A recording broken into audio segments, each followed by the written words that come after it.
On the eve of the company's IPO, my wife of 20 years, who had always insisted on staying child-free, showed up at the house with a pair of 22-year-old twins. "Charles," she said calmly, "these are my children. They're already 22. We're getting old. It's time to hand over the company to them." I stared at Victoria in shock. Her eyes darted away as she alternated between saying the children were for my sake and that their existence was an accident. But she had conveniently forgotten that it was her who had stubbornly insisted on staying child-free, terrified of the hardships of childbirth. Eventually, she spat out, "If you don't agree, then divorce me, and I'll take half the company." She grabbed the twins and threatened, "You can't take this company or the shares with you to the grave. You should be grateful I had the foresight to give birth to these two." Hearing her threats, I turned and dialed a number. "Get the secretary to immediately make my DNA information public worldwide. I'm claiming back all my children." The next morning, the twins were already sitting at the breakfast table when I arrived. They slid a stock transfer agreement across the table. "Uncle Charles," Lucas said confidently, "we are Mom's children, and as her spouse, you should acknowledge our inheritance rights. You're getting old and don't have any biological children of your own. If you treat us well, we'll care for you in your old age." I looked at the faces that bore half their resemblance to Victoria's, then fixed my gaze on her. She glanced away guiltily, staring down at the table, refusing to meet my eyes. At this point, what else could I not understand? "Victoria, do you really think you deserve to claim half the company? And these two illegitimate children, do they deserve to inherit the Goo Group?" Since we married, Victoria used her poor health as an excuse never to work a single day. She was either at the spa, shopping, playing cards, or jetting off abroad for leisure. Meanwhile, I worked myself to the bone, often drinking myself sick, building the Goo Group from scratch. The four of us sat around the table in silence until Lucas broke the quiet. "Uncle Charles, since you refuse to accept us, we won't force you to acknowledge us as family. We just want to inherit Mom's assets." Bella chimed in. "Legally, we can't inherit your property, but if Mom divorces you, won't we still get half? Why not be magnanimous and recognize us? Let us inherit the company. For Mom's sake, you won't be pushed out in your old age." As their gazes exchanged across the table, I only sneered silently. They had endured for 22 years, and now boldly appeared at home, clearly having studied the law inside out and chosen their moment perfectly. If we divorced, Victoria would indeed take half the assets. Forget about the IPO, the early investments would all go down the drain. They were truly cunning and cruel. The atmosphere turned icy as Victoria snapped at the twins. "Lucas, don't talk to Uncle Charles like that. He has no children of his own. How could he not care for you?" Then she looked at me apologetically. "Honey, look at how things are now. Lucas and Bella both graduated from prestigious American universities. They're filial and sensible. You need heirs. If you hand the company to them, they'll be your children, and they'll definitely take care of you in your old age." I scoffed. My wife cheated on me and gave birth to illegitimate kids, and I'm supposed to thank her for leaving me heirs. Otherwise, I'd end up on the streets picking through garbage in my old age. After 20 years of marriage, looking at Victoria's well-maintained, youthful appearance, I finally realized I had grown old. I turned to the twins and asked the cutting question, "Where's your biological father?" Lucas curled his lips in a knowing smirk. "Uncle Charles, my dad's abroad and isn't coming back for now. He doesn't want to upset you." I narrowed my eyes at this trendily dressed young man. Having been in business for 20 years, I wasn't blind to the mockery in his eyes. He probably thought that if his dad came back, I'd throw a tantrum out of jealousy and heartbreak.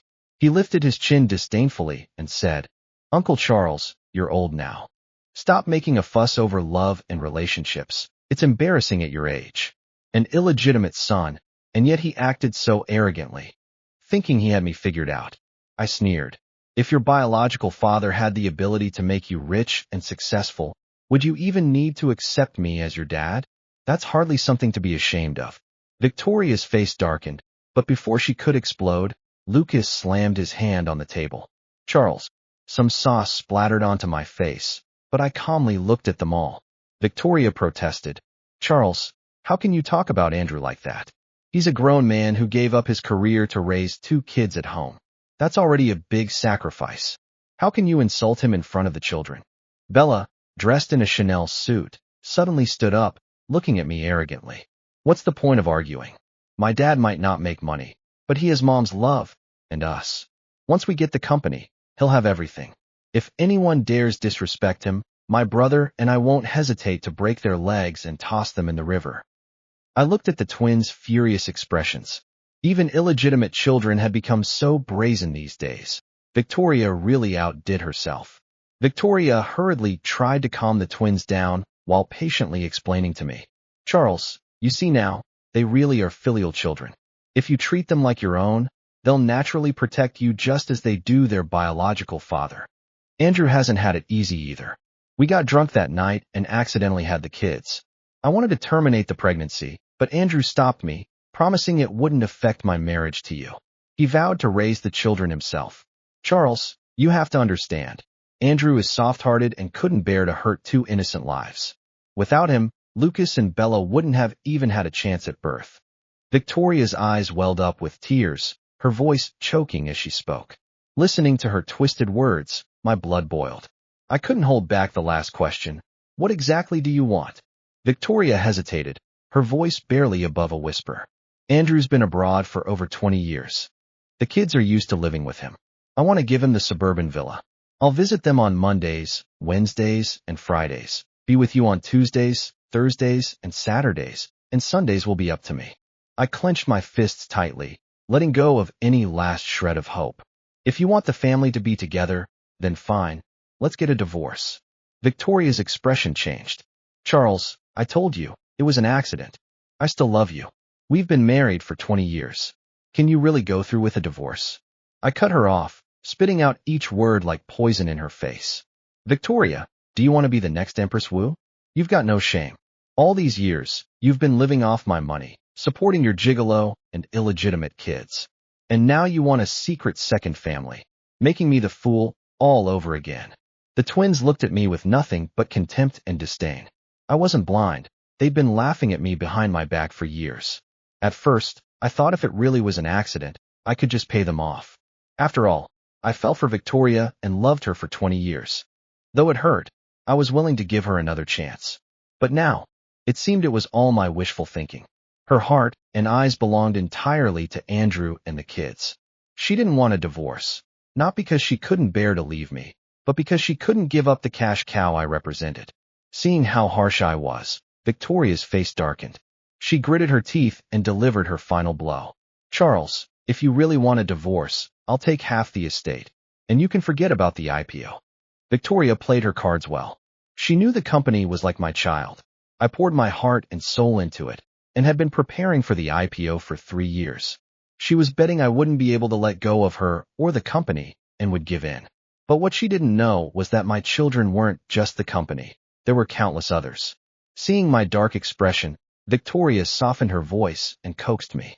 Charles, you know I love you, or I wouldn't have stayed with you and the kids for 20 years. I just made a mistake, but I don't love you any less.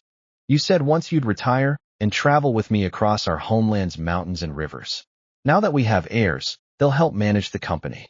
They share my blood and have good character, better than handing it over to strangers. Victoria gently coaxed me, laying out all sorts of reasons. If not for the sly glances she shot at the kids, I might have believed her. But in all 3 of their eyes, a flicker of calculation was impossible to hide. When she insisted on staying child-free back then, she was already waiting for this day, waiting for me to grow old with no chance to have children. Now, with threats and coaxing, along with her gigolo and illegitimate kids, she had smoothly taken over everything that was mine. Behind my back, they mocked me, calling me a fool, a hopeless romantic, destined to die alone and miserable. In my silence, they left happily. On social media, the picture was of a happy family of 3, indulging in shopping sprees and grand gestures. 999 roses at the airport to welcome the gigolo's glorious return. For 3 days straight, Victoria didn't come home. I knew she was happily settled in the suburban villa. Every day, she sent me a message reminding me to expedite the stock transfer, always ending with a playful kiss emoji. Honey, Andrew just got back and is still unfamiliar with everything. Once I get things settled here, I'll come back to be with you. Love you. I coldly watched Victoria buy Andrew luxury cars, and expensive watches. I watched him smugly post on social media, pumping his fist in the air. Caption: 20 years through storms together. Finally, we can openly embrace each other. Scumbags like that aren't just cunning, they're masters at hiding it. After 22 years, he no longer had to pretend. I calmly liked his social media post. My attitude made them think I had caved, that the twins getting the company was a done deal. After all, even if we divorced, I'd lose both my wealth and family. Better to play along and have more family around. Besides, I'm already in my 50s. What good is more money without any blood relatives? Victoria had already started contacting journalists and scouting venues for a press conference. One day, my secretary, Elaine, came to pick me up with a stack of documents. Victoria smiled and reminded me, "Charles, be extra careful with the IPO. If it succeeds, the company's valuation will jump by $100 million. Then Lucas and Bella will take over easily." Elaine nodded with a smile, adding, "Yes, having family around definitely makes things easier. After all, they're blood relatives." Victoria didn't catch the undertone in Elaine's words and assumed I had already spoken with her. Elaine had been with me since college, acting as both secretary and personal assistant. She was nearly 40 and still unmarried. Rumors about her and me were common in the company, but we were completely innocent. As I stepped out the door, I casually asked Elaine to find a few people for me. So far, 28 have been confirmed, and some have just submitted paperwork or came directly with information. I'm handling it. Good, Elaine said. Arrange food and lodging. When the timing's right, bring them all over. For the next few days, I didn't go home, busy sorting through company accounts. Returning one evening, I noticed my fish tank was empty. From the kitchen came laughter. Andrew, wearing an apron, came out smiling, holding a plate with a fish. On the plate was my prized koi, the $20 million Lulon. Our eyes met. I had already seen him in photos and knew he was Andrew. The two kids lounged on the sofa, legs crossed, playing on their phones. Hearing Victoria happily calling from the kitchen, my anger flared. "Who told you to cook my fish?" I demanded. "Taking without asking is theft. Don't you know that?" Victoria's voice floated from the kitchen. "Andrew, come try my soup. It's a bit bland." The twins suddenly stood up. "What do you mean? Stealing? This is Mom's house, our home now. Everything here belongs to us. What's wrong with eating a fish?" I sneered. "This koi was bought at an American auction. Lulon, worth $20 million. What do you mean, what's wrong?" Bella hadn't grasped the gravity of the situation. "Wow, a $20 million fish. Quick, take a picture. I'll show my girlfriends and watch them try to outshine me." Victoria peeked out, and the moment she saw me, guilt flickered across her face. "Charles, you're back. You haven't come home, so I invited them over for dinner." I sneered again. "So you ate my Lulon koi? You know how valuable it is." Victoria mumbled, "Charles, Andrew didn't do it on purpose.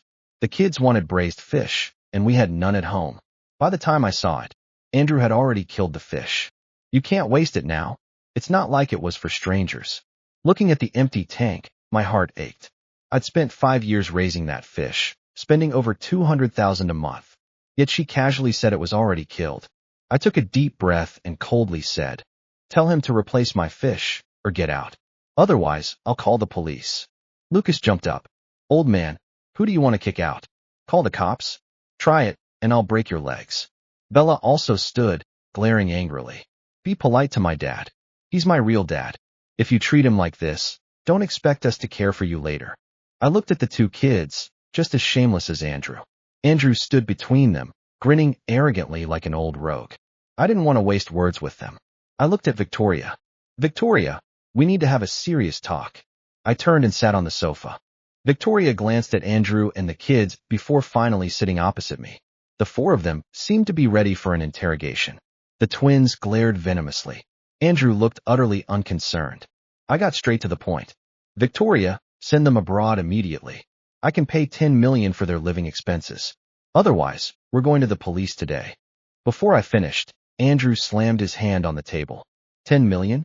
Are you trying to pay off beggars? The Goo Group is worth $10 billion without even going public, and more once it IPOs. Plus, we have dozens of cars and 5 properties. You think $10 million will buy us off? I looked at Victoria. This was the so-called accident she had spoken about, giving everything to Andrew. The twins' eyes sparkled. 10 billion? Mom, then Bella and I are billionaires. Awesome. Once we get the money, I'm buying a private jet and touring the world before getting a celebrity boyfriend. Watching their excitement, I said slowly, Victoria, you should understand this is my money. If I'm unhappy, I could donate it all, or even let the company go bankrupt. I'm alone, doesn't matter to me. Victoria didn't reply before Lucas suddenly lunged at me, punching my face. Old man, say that again. You want to donate our money? Without money, what will we eat or drink? If you try to cheat us, I'll break your legs first. He kicked my leg hard. Victoria hurriedly pulled Lucas back. Stinky brat, behave. That's your Uncle Charles. No hitting. Andrew smirked. Old man, you're older than me. Why so impulsive? Victoria's been with you for 20 years. Even if she saw other men, it's not for nothing. She gave you warmth and family. She just had a kid. Why turn so cold-hearted now, letting the three of them starve? Victoria's face darkened. Charles, I never expected you to be this cruel. I don't care about money, but how can you donate it and make Lucas and Bella suffer? They're my kids. Aren't they yours too? I looked at Victoria coldly.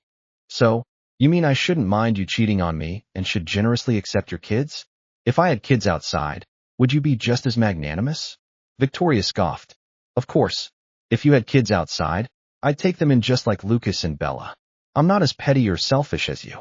I'm over 50 and have a bad liver from years of socializing and stress. Even if I wanted another child, it wouldn't be possible. She was sure I couldn't have more kids. Since she said that, I'd stop holding back. I smiled and called Elaine. Elaine, bring all the kids here. Elaine arrived quickly. When 10 cars lined up at the villa gate, I was stunned. 1, 2, 3, 43 in total. Black hair, blonde hair, dark skin, fair skin. They stood in 2 neat rows, calling out in unison. Dad.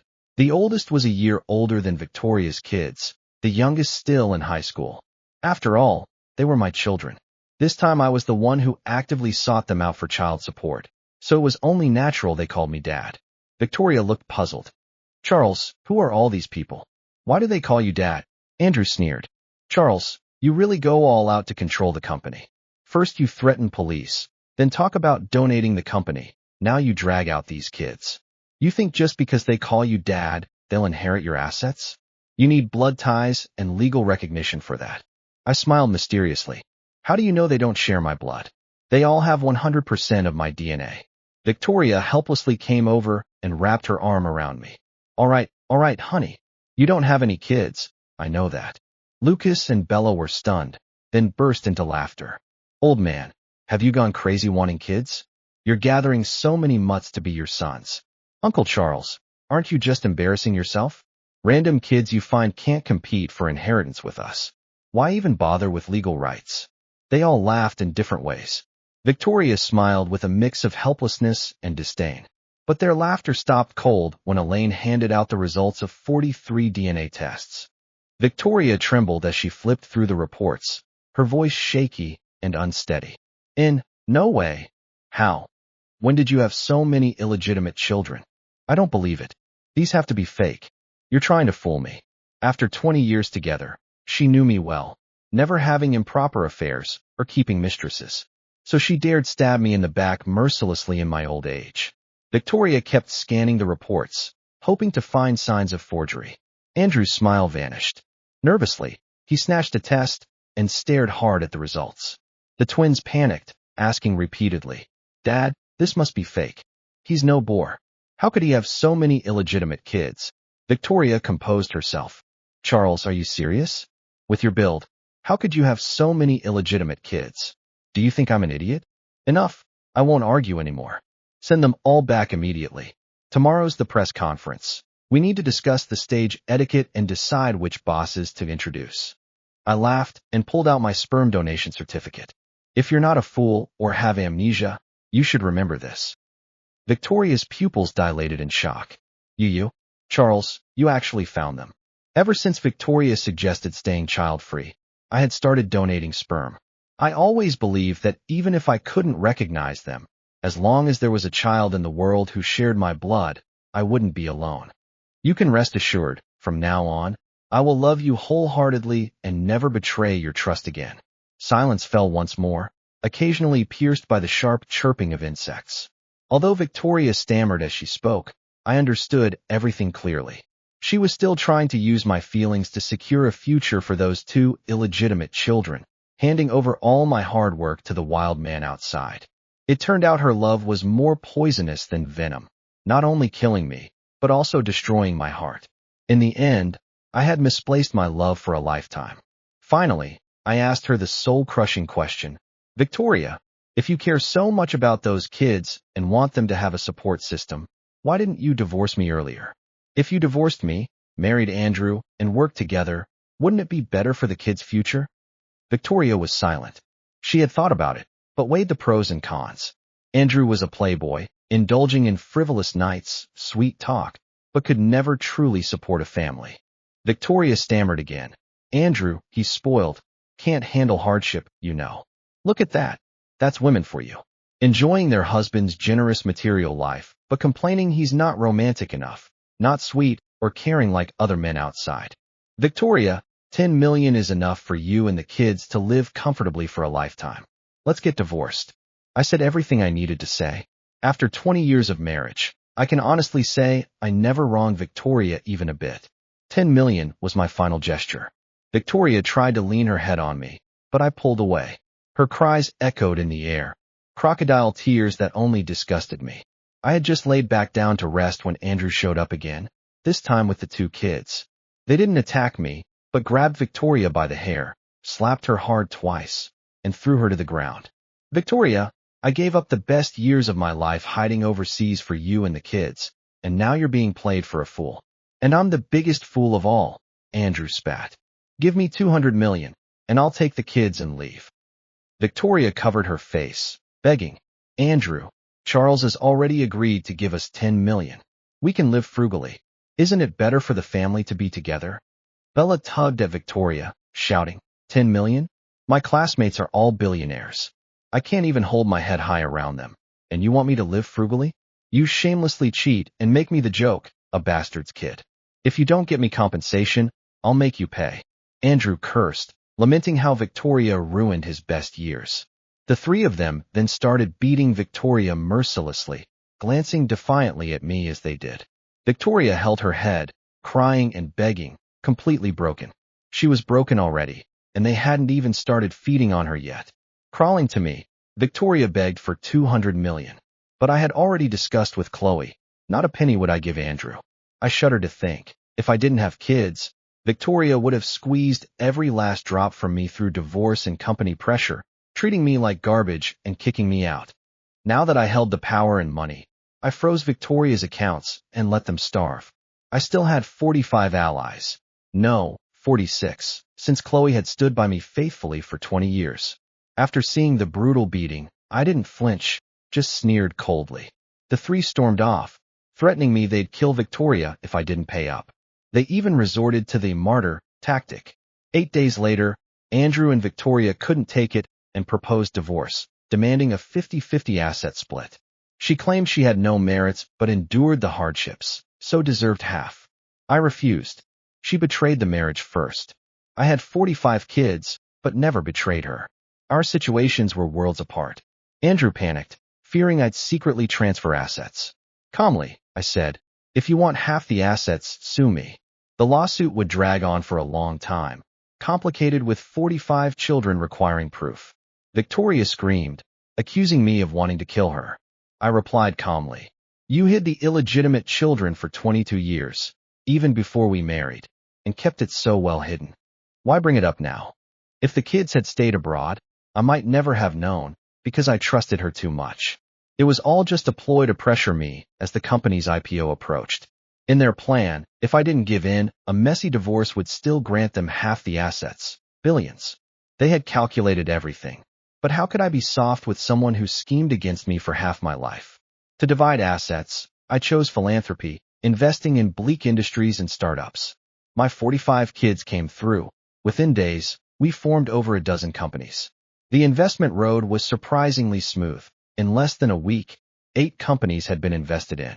I also built 6 large nursing homes and welfare centers, and 10 Hope schools in mountainous areas. Within a month, the company was nearly dismantled. Victoria and Andrew stormed the company, even making a public scene online, accusing me of abandoning my wife and partying abroad. Netizens initially condemned me, but when they saw my philanthropy, they applauded. Then they dug into Victoria's past, and the entire internet exploded. She was a homewrecker bringing her lover's bastard to rob the family fortune. Victoria was vilified mercilessly, labeled everything from a treacherous woman to worse. Andrew became synonymous with a sugar daddy and kept man. Signs were posted outside their home, and rotten eggs, shrimp, and fish were thrown, stinking up the place. Lucas and Bella couldn't even travel. People threw rotten vegetables in their faces wherever they went. For the rest of their lives, they'd be despised. Their cruelty had finally boomeranged. Victoria hired lawyers to sue me, accusing me of maliciously transferring marital assets. After 3 months of investigation and auditing, my financial movements were confirmed legitimate. Victoria only received the last remaining $300,000. Andrew took $300,000 and disappeared, rumored to be with an old rich woman, climbing another branch. The two spoiled kids couldn't find jobs, cursing and attacking Victoria daily. After one more humiliation by friends, Lucas came home and vented on Victoria, stabbing her 18 times with a fruit knife. Victoria died on the spot. Bella helped her brother dismember the body and cover up the crime, but was eventually caught by the police. Lucas was sentenced to 20 years for intentional homicide. Victoria was sentenced to 10 years for intentional concealment. I didn't pay much attention to these. My heart was fully focused on planning my wedding. After all these years, I couldn't deny my feelings for Chloe, but I always kept proper boundaries. Now, it was time to give her an explanation. A woman who had grown from a girl into a mature woman, silently giving me twins.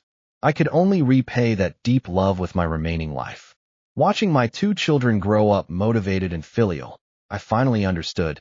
Some people are sent to punish you, while others are sent to save you.